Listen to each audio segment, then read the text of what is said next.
First contact's price. The quantum sensors aboard the U.S. Thunderchild picked up the anomaly 3 light minutes from Jupiter's orbit. Admiral Catherine Drake stood at her command station, her weathered features illuminated by the holographic display showing 7 crystalline vessels emerging from what appeared to be tears in spacetime itself. "Analysis," she commanded, her voice steady despite the gravity of the situation. Lieutenant Marcus Walsh's fingers danced across his console, the neural interface translating his thoughts into data streams faster than physical movement could allow. Unknown configuration, Admiral. Their hull composition appears to be some form of living crystal. Energy readings are impossible. They're operating on power levels that should tear their ships apart. The Thunderchild, humanity's first true warship, was a testament to human ingenuity. Built in the orbital shipyards of Mars, she represented everything humanity had learned from centuries of warfare and scientific advancement. Her quantum-reinforced hull gleamed under Jupiter's distant light, the adaptive camouflage systems giving her surface a subtle, shifting pattern that made her difficult to track visually.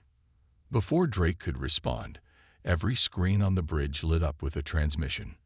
A figure materialized in the center of the command deck, a holographic projection of a being that seemed to be composed of living crystal and light. Its voice resonated not through sound, but directly in their minds. "I am Sovereign Commander Nixus of the Axiom Empire. Your species has been monitored since you first split the atom. Your technological advancement has exceeded acceptable parameters. Submit to immediate quarantine and genetic restructuring, or face extinction." Drake's response was measured, calculated. "This is Admiral Catherine Drake of the United Earth Fleet. We do not recognize your authority to make such demands. However, we are open to peaceful diplomatic relations." The crystalline being's form pulsed with what might have been amusement. "Diplomacy is a luxury reserved for equals, primitive. Your species represents an unacceptable anomaly in our calculations. Your biological and technological development patterns do not conform to any known models. You are chaos incarnate. That's humanity's greatest strength," Drake replied, nodding subtly to her tactical officer, Commander James Rivera. Throughout the exchange, the Thunderchild's quantum computers had been analyzing every aspect of the alien vessels, searching for patterns, weaknesses, anything that could give them an advantage. "You have 1 orbital rotation of your largest satellite to comply," Nixus declared.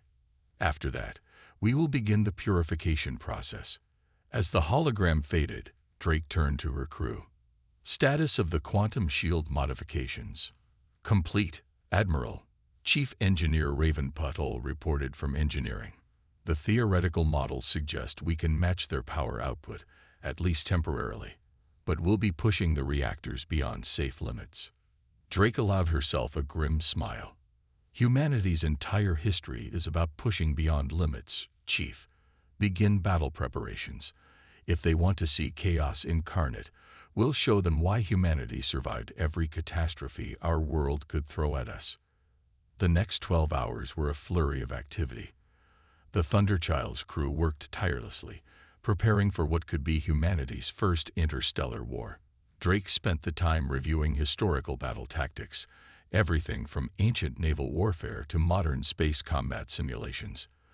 The Axiom's crystalline technology might be advanced, but their psychology suggested a rigid, predictable mindset. "Admiral," Walsh called out as the deadline approached, "we're detecting energy buildups in the Axiom fleet. They're arranging themselves in some sort of geometric formation." "Perfect," Drake replied, her plan crystallizing. "They think in patterns and absolutes. Show them why humanity's greatest weapon has always been our unpredictability. Battle stations. Let's make history." The Thunderchild's engines hummed to life, her revolutionary quantum drive system allowing her to manipulate space-time in ways that even the Axioms hadn't mastered. As the alien fleet began their approach, Drake prepared to execute a battle plan that would shake the foundations of galactic society. The first shots of the war would be fired soon, and humanity's future hung in the balance. But Drake knew something the Axioms didn't. Humans had spent their entire existence adapting, evolving, and overcoming impossible odds. This would be no different. Tactical, prepare to execute combat pattern Omega, Drake commanded. Let's show these living crystals why humanity never needed their approval to reach for the stars. The battle that would change the galaxy forever was about to begin, and aboard the Thunderchild, every crew member knew they were making history. Humanity's first interstellar war would also be their finest hour. The silent strike. As the crystalline fleet advanced in their perfect geometric formation, Drake watched the holographic display with calculated intensity. The enemy ships moved with mathematical precision, each vessel maintaining exact distances from the others, forming an ever-shifting dodecahedron in space. "They're beautiful," Lieutenant Walsh whispered, mesmerized by the synchronized movement of the alien vessels, "like a living constellation, and just as predictable as the stars." Drake replied, her fingers tracing patterns in the air as she manipulated the tactical display. "Commander Rivera, status of the quantum disruptors. Calibrated and ready, Admiral. But we'll only get one shot before they adapt." The Thunderchild hung motionless against the backdrop of Jupiter's swirling storms, her adaptive camouflage rendering her nearly invisible to both conventional sensors and the naked eye. The Axiom fleet's formation continued its advance, their crystalline hulls refracting sunlight in mesmerizing patterns. "Interesting." Chief Engineer Patel's voice came through the command channel. "Admiral, I'm detecting quantum resonance between their ships. They're not just moving in formation. They're literally linked at the quantum level." Drake's eyes narrowed, like a crystalline hive mind. "More like a living quantum computer," Patel replied. "Each ship is a node in a massive calculation. They're not just communicating. They're thinking as one entity." "Then let's give them something they can't calculate," Drake said. "All hands, prepare for temporal maneuver Sigma." The Thunderchild's revolutionary quantum drive allowed for more than just faster-than-light travel. By manipulating local spacetime, the ship could effectively exist in multiple probable states simultaneously, a technological achievement that had revolutionized human warfare. "Sovereign Commander," Drake opened a channel to the Axiom fleet, a final chance for peaceful resolution. Nyx's crystalline form appeared once again, its faceted surface pulsing with barely contained contempt. "Your time expires. Primitive. Witness true power." The Axiom fleet's formation began to pulse with energy, each ship channeling power through their quantum link. The combined energy output was staggering, enough to tear a planet apart. "Now," Drake commanded. The Thunderchild split into 5 quantum shadows, each one appearing to be the real ship, each moving in seemingly random patterns. The Axiom formation faltered for a microsecond, a single flaw in their perfect calculation. "They can't track all probability states simultaneously," Rivera reported with satisfaction. "Their quantum link is actually working against them. They're trying to calculate every possible outcome." Drake allowed herself a small smile.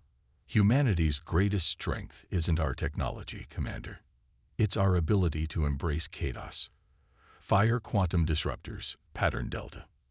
The Thunderchild's quantum shadows converged from multiple vectors, each firing disruptor beams calibrated to the exact frequency of the Axiom's quantum link. The crystalline ship's perfect formation shuddered as their shared consciousness struggled to process the impossible tactical situation. "Impact in 3, 2, 1, Rivera counted down. The disruption was spectacular. The quantum link between the Axiom ships shattered, sending cascading waves of energy through their crystalline hulls. 2 of the smaller vessels immediately lost structural integrity, their living crystal surfaces cracking and splintering in the vacuum of space. "Direct hit on their quantum network," Patel reported. "They're trying to re-establish the link, but our disruptors are keeping them desynchronized. They can't think as one anymore." On the tactical display, the remaining Axiom ships moved erratically, like a body suddenly deprived of its central nervous system. Their previous geometric precision was replaced by chaos as each vessel tried to operate independently. They've never fought as individuals, Drake realized.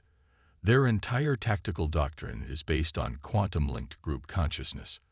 Lieutenant Walsh, target their command ship. Let's show them how humans fight. The Thunderchild's main quantum cannons charge, drawing power from the very fabric of space-time itself. The human vessel moved with fluid grace, executing maneuvers that would have been impossible for the rigid thinking of the Axiom fleet. Message from Sovereign Commander Nixus, Walsh announced, his voice tight with suppressed excitement.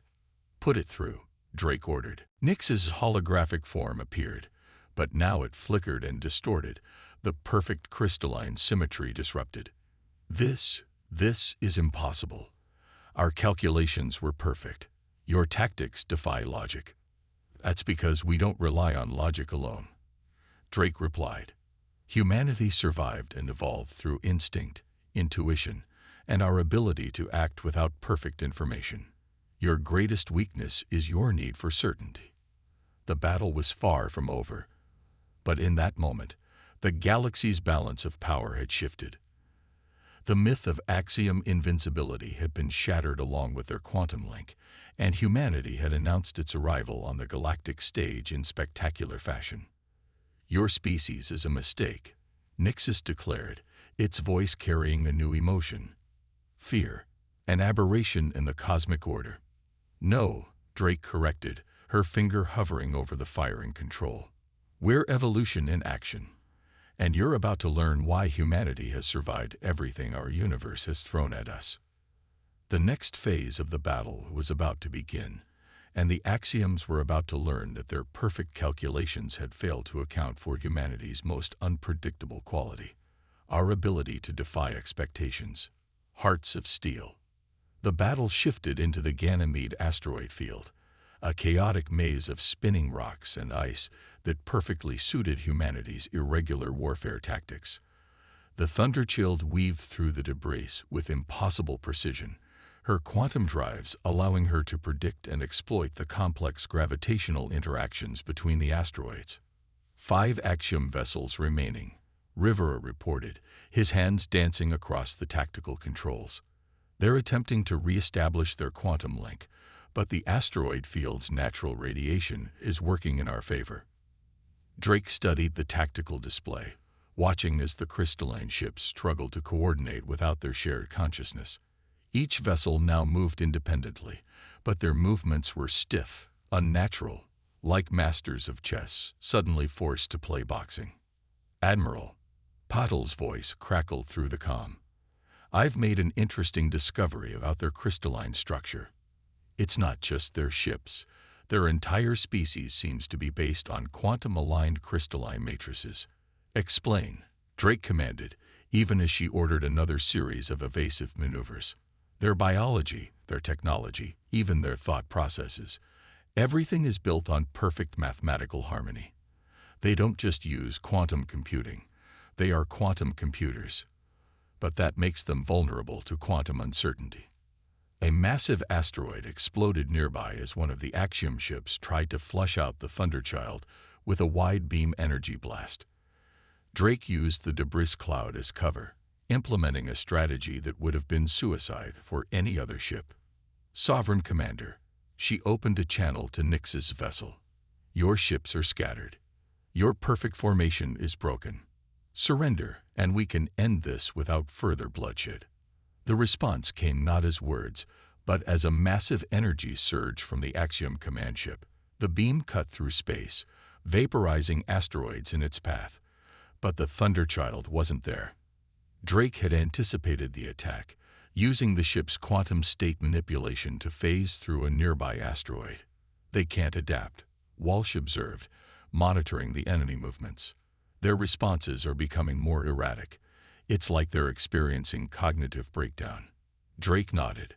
They'd never faced an enemy they couldn't predict.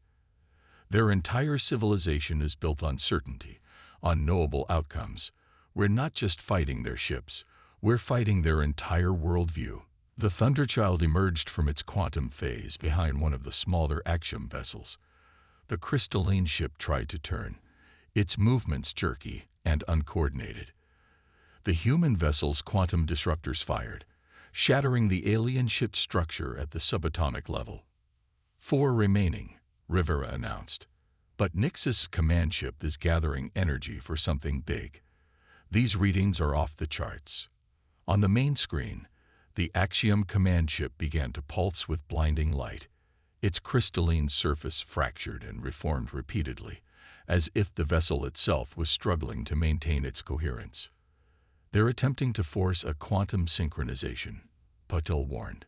If they succeed, they could re-establish their group consciousness. But at these power levels, it could tear apart the local space-time fabric. Drake's mind raced through the possibilities. The Axioms were willing to risk destroying themselves just to restore their perfect order. It was both terrifying and revealing. A species so dependent on certainty that chaos itself was an existential threat. All hands, brace for temporal shockwave, Drake ordered.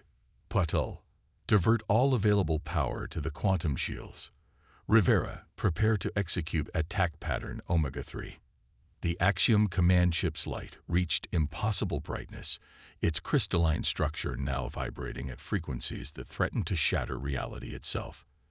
Nix's voice echoed through all frequencies, no longer calm and controlled but filled with something approaching madness.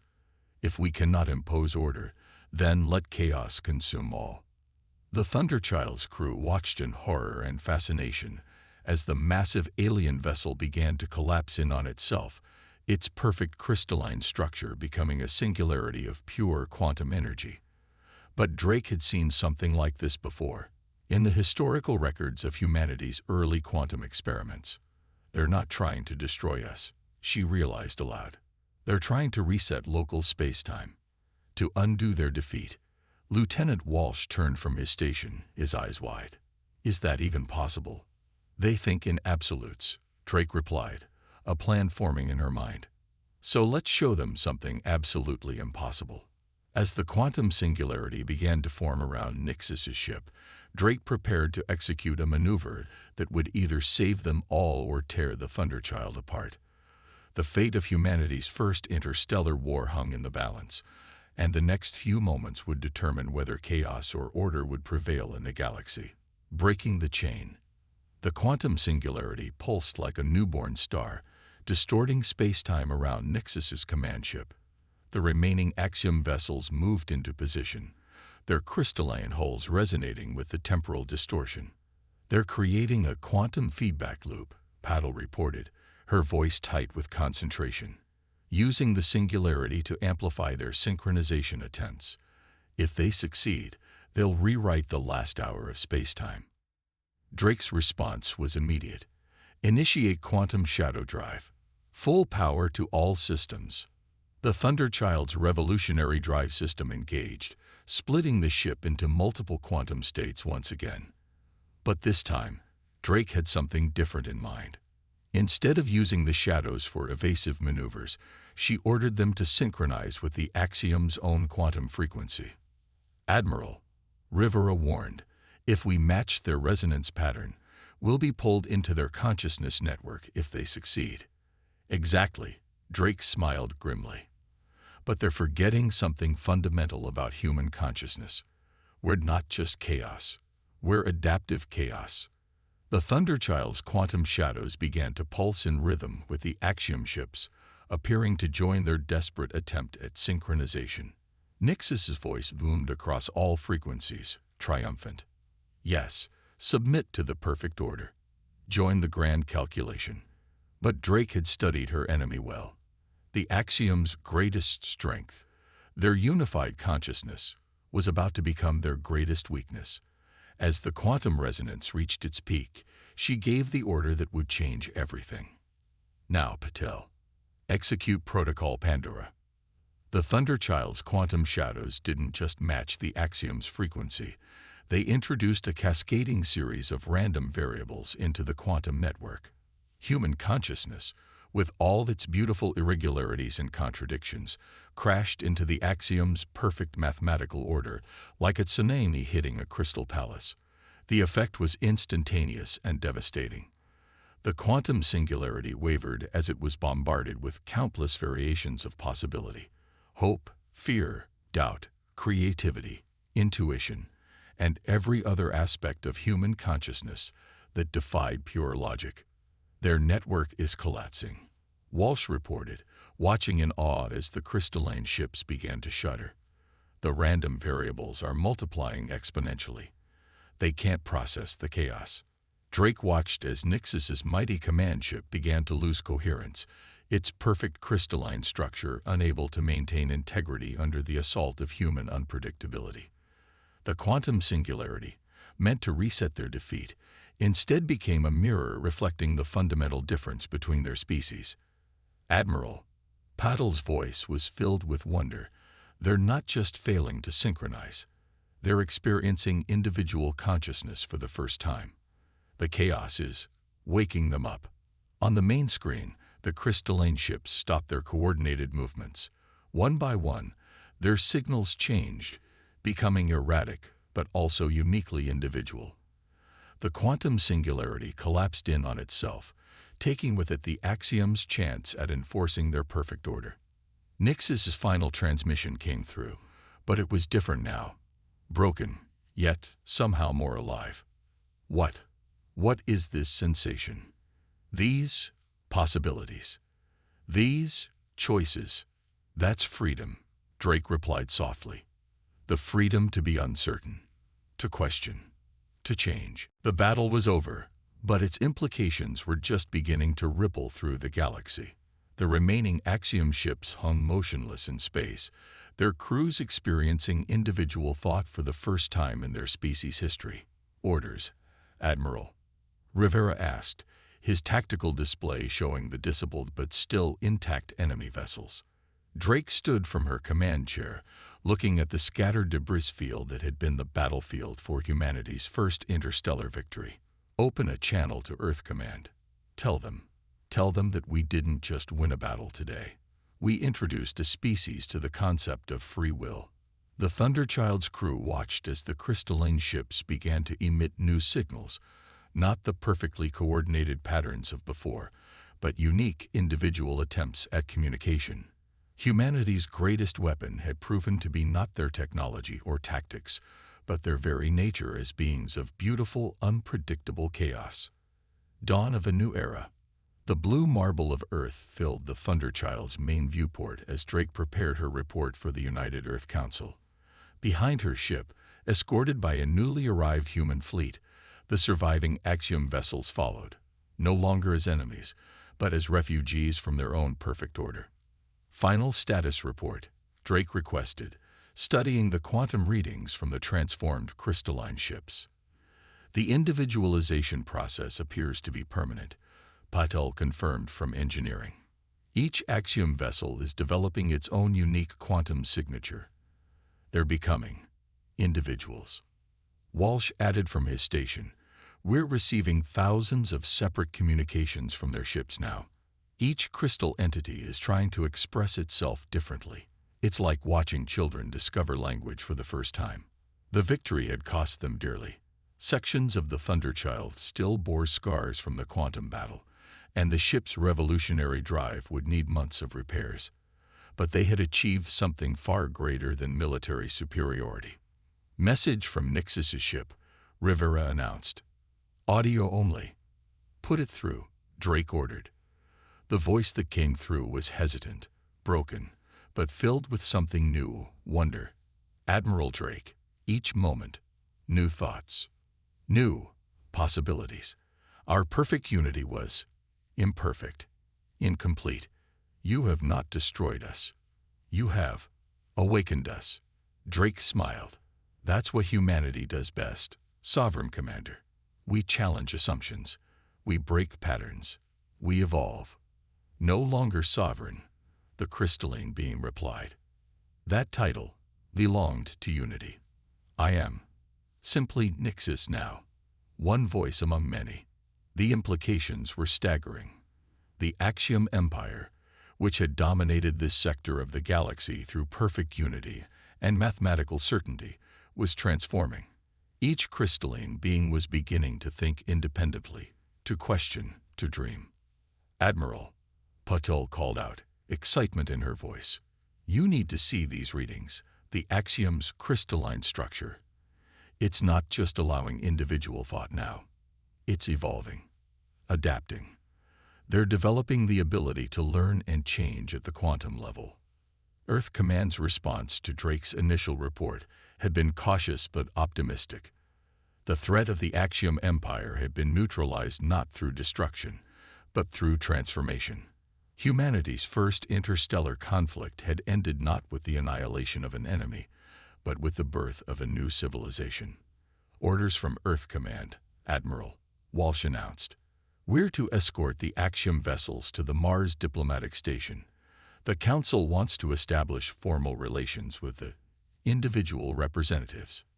Drake nodded, watching as the transformed crystalline ships moved in formation, not in their old perfect geometric patterns, but in a loose, natural arrangement that spoke of cooperation rather than forced unity. "Lieutenant Walsh," she said, "send a message to all ships, human and Axiom alike.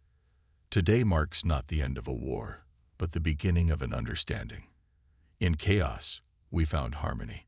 In uncertainty, we found growth. In our differences, we found strength." As the combined fleet approached Earth, Drake reflected on the true significance of their victory. They had proven that humanity's place in the galaxy would not be determined by military might alone, but by their unique ability to challenge the status quo, to embrace uncertainty, and to transform potential enemies into allies. The stars seemed brighter somehow, as if the galaxy itself was acknowledging this new dawn.